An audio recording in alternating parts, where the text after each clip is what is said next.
Welcome to the Ask Me How I Know show. I'm your host, Julie Holly, and I'm so excited you're here. Ask Me How I Know is the only podcast in the multifamily niche replicating what takes place outside the walls of a seminar. Remember when we used to get together like that? This is like the lobby where honest, unscripted conversations take place and transformation happens. We'll talk about practical problem solving in the multifamily niche as well as overcoming mental roadblocks. This episode is brought to you by 3 Keys Investments. 3 Keys Investments is dedicated to helping people like you, you, enter the multifamily investment space to build passive income and legacy wealth. If you haven't already subscribed and reviewed Ask Me How I Know, I'd be honored if you did. Thanks so much for joining me today, and now for our featured guest. Hey guys, welcome back to Ask Me How I Know. It is another marvelous Mindset Monday, and I am glad that you are here. Today, I'm wondering, who is your boss? This is completely and totally inspired by my life experience as well as what my son is currently experiencing. He might come back in years to come and say, Mom, I can't believe you put that out there. I think it's going to be okay, and I think you're going to relate to this.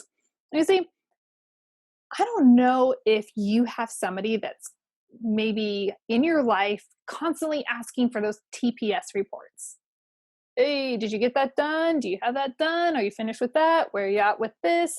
I don't know if you have like some type of hover boss or a hover partner, maybe someone around the house. And I'll just own it right now. I'm always asking people in my household, please come pick up after yourself, and I might not be as friendly about it at times, let's be honest. But my point is somebody is bossing everyone around. The line I always tell my son is, you can be boss of yourself or someone will be boss over you. You see, there is going to be a boss in life. And the coolest thing that most of us don't realize is that you actually have a say over who the boss is. And I think a lot of us, for too many years, don't feel empowered to be the boss. We feel like we have to serve somebody else above us. And we have to change our mindset around this, like completely strip it clear and recognize that, yes, there is a hierarchy to structure and order and things like that. And yes, you will have someone that you need to report to more than likely if you have a job that is not your own business. But even if you have your own business, for example, any of my investments, I have to report back to investors. If I don't report back good findings and good numbers and I'm asking them for more money or something, I'm probably going to not have anybody investing with me, right? There's always a checks and balance. And here's the deal. My son cleaning up the kitchen pretty much every time. It's like, please come back, please check your work, please come back, go do this, please come back. That type of having to go back and redo is draining and depleting. And then it's discouraging on every level. And then our self-image starts to get kind of beat up and everything. If you're feeling a little bit beat up because you're feeling maybe some nags and some pulls and pressures in life, maybe it's time for you to evaluate who's bossing you around. I just got done telling my son, when you're facing these type of situations, when you're regularly being asked to do something and it just feels like nagging coming on you, it's a good indicator that you might need to reflect and see if you are bossing yourself around effectively. You see, there is a power that comes from being your own boss and bossing yourself around. Kind of counterintuitive. And I'm sure that some psychologist has a way better way of putting all of this, but I'm not a psychologist.